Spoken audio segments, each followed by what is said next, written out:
Christopher Holcomb. Welcome to another terrific episode. Pretty much just want to give you some information. Pretty much still working on my one deal. Had to chase the guy all over the world to get his PA signed, but sometimes you have to do that. I have to be a little more patient, and I'm learning everything doesn't happen overnight, especially in this business.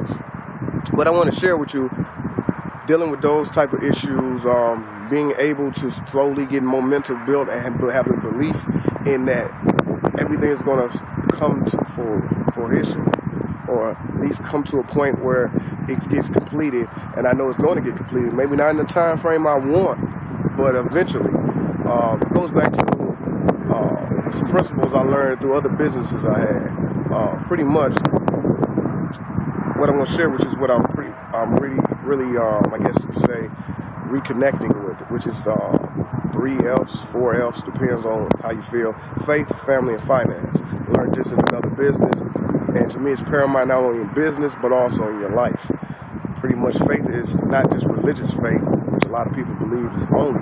It's faith in what you're doing, faith in other people, faith in having belief that the seeds you're planting, the process you're going through, the trials and turmoils, it will all work out.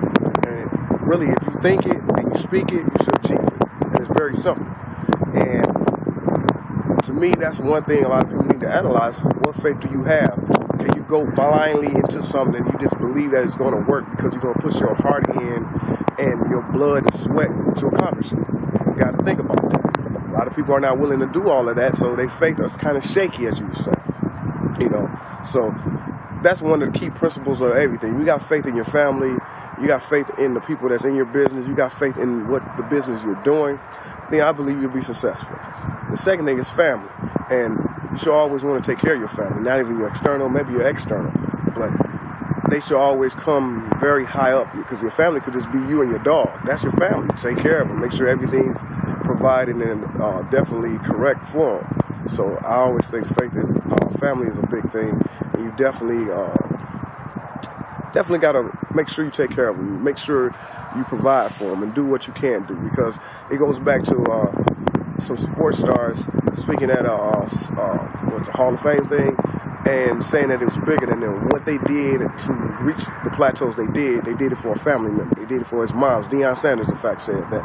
And it's true. If you're going to go and you're going down a venture that definitely is going to take all you got, it's got to be bigger than you. It can't just be, I want a car, I want this and that. It's got to be, I want to provide for somebody else. I want to take care for somebody else, because when, excuse my English, shit hit the fan, I am able to come through when no one else can, because I put in the work like nobody else can. So you got to look at that. You definitely got to make it your dreams and your goals bigger than you. So that's why family is one thing. If it ain't your kids, it's your nephews, it's your grandchildren. Definitely make sure you do it for somebody who you can provide for, take care of if need to be.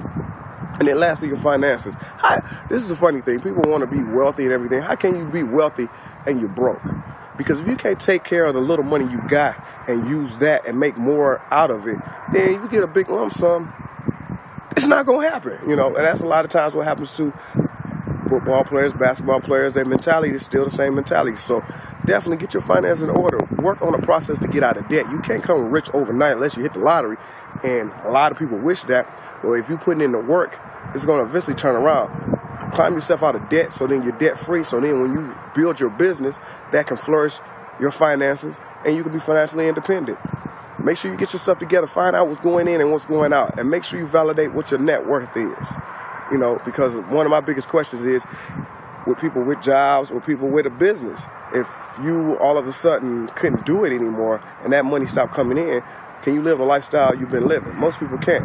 It lasts a week or 6 months, if that, because they don't have nothing in savings, they ain't investing, they're not doing anything with their money but being a consumer and splurging. So definitely, if I wouldn't care if you got a long-term job and that's your career goal, that's fine. But be smart with your finances, because you never know what may happen in the future. And that's having faith in what you need to do. Make sure you take care of yourself and others. So those are 3 things. The 4th F I was going to say is fitness, because to me, it's not a huge thing, but it's definitely important, because if you're not taking care of yourself, how can you do a business? How can you work a job if you're sick all the time? Make sure you take care of yourself so you can do the things you want to do, so you can survive and to be able to give that money when you do make it big or create a couple streams of income. You can help somebody. You are able to do that. So those are the things I wanted to share with you guys. You guys have a good day. Just check out those principles. If you got any questions, definitely you can shoot me an email. Feedback, like always, is welcome. Now I'll talk to you guys soon. Have a good day.